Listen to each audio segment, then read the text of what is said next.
Avec Stéphane, bonsoir Stéphane, ça y est, elle est là, enfin, la victoire face à Noisy. Qu'est-ce que ça fait du bien, je suppose? Ah ouais, ça fait un bien fou.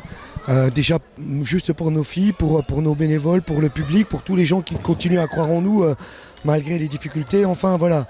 Enfin, on a pu montrer à tous ceux qui en doutaient un petit peu qu'on a un niveau de jeu qui est, quand on s'en donne les moyens, quand on se bat, c'est un niveau de D2 parce que l'équipe de Noisy, c'est une belle équipe.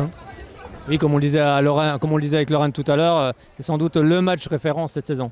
Oui, c'est le match référence. Après, il ne faut pas oublier qu'il y en avait 26 de prévus. On est à notre 5e.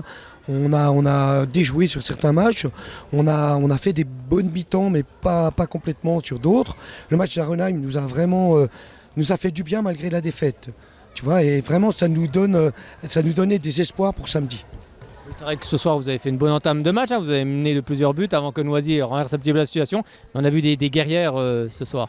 Ouais, des guerrières bien aidées par nos gardiennes, mais nos gardiennes bien aidées par notre défense qui a rien lâché. Tu sais, c'est difficile quand tu rentres à 2h du matin le mercredi et puis te remettre au travail pour certaines, Laurane, médecin, une instite, des gens qui travaillent à 8h, puis après refont l'entraînement le jeudi et le vendredi pour pouvoir gagner. C'est vraiment des sacrifices, le handball féminin ou le sport féminin. Et moi je suis très très fier de mes joueuses sur le fait qu'elles ont cette fois-ci 10 stops. Et ça nous a fait du bien. Oui, parce que comme tu le dis, c'est vrai que le club a le statut professionnel, mais les joueuses, il y en a qui travaillent. Bien sûr, on a un statut professionnel tout en sachant que la professionnalisation dans le sport féminin, c'est encore très très fragile. Donc ça veut dire que là, elles s'entraînent 6 fois par semaine pour faire des déplacements au Havre, à Lille, à Bordeaux. Et ces filles-là, elles ont à cœur de montrer que le handball féminin ici à Besançon, c'est une place forte. Voilà. Quand on voit la manière ce soir, on se dit que sans doute qu'il y aura, on l'espère en tous les cas, d'autres victoires. C'est le contenu qu'il va falloir remettre à tous les matchs. Oui, bien sûr. On va savourer, tout en sachant que rien n'est gagné. Que nous, notre objectif, c'est de ne pas descendre, de continuer à assurer très rapidement une place en D2 pour pouvoir continuer à structurer notre club. Donc voilà, on va le prendre avec plaisir, celle-là, parce qu'elle fait tellement de bien au moral, au mental, au cœur, au corps. Et après, on va se projeter tout de suite à l'homme, parce que l'homme, c'est une équipe qu'on doit mettre derrière nous. Voilà, dans notre tableau de marche où on n'avait pas forcément coché celle-là, mais maintenant il nous faut des matchs. Donc on va prendre tous ceux qui vont se présenter. Justement, tu parlais du mental, les filles, elles étaient touchées justement par toutes ces défaites jusqu'à maintenant?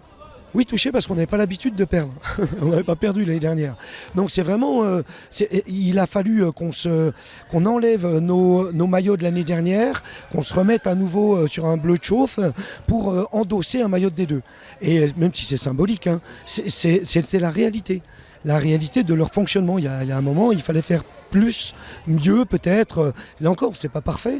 Mais ça fait partie de l'apprentissage en fait. Bien sûr, mais quoi qu'il arrive, c'était important de leur faire montrer qu'elles avaient le niveau de D2. Il y a 3 ans, quand on était venu là, on se disait peut-être qu'on n'a pas le niveau de D2, c'est chouette de voir ça, mais on va vite redescendre en N1. Et là, on sait qu'on a le niveau de D2. Le club est en train de se structurer pour ça. Donc ça veut dire que là, maintenant, dans notre discours, on est sur quelque chose de dire, voilà, c'est normal qu'on soit là. C'est normal. Par contre, c'est anormal de perdre si vous pensez qu'on doit continuer à jouer en N1. Et c'est ça notre philosophie pour le moment.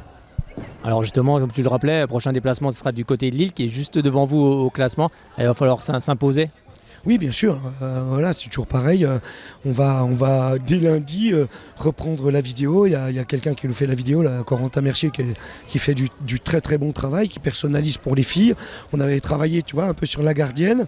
Bon, ça n'a pas toujours suffi, mais c'est important la vidéo, très important. Bien sûr, c'est très important. Et ça fait partie du professionnalisme. Voilà, et maintenant les filles, avant, elles regardaient ça un peu tranquille, parce qu'on gagnait tout le temps. Mais maintenant, elles sont attentives.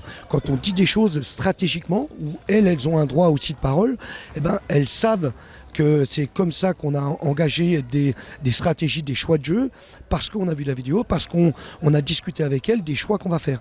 Et je pense que ça aussi, c'est un aspect des choses qu'elles commencent à intégrer. Oui, puis à titre personnel, ça leur permet aussi de progresser. Ah, bien sûr, bien sûr. Après, nous, ce qu'on veut, bien sûr, c'est les garder. Hein.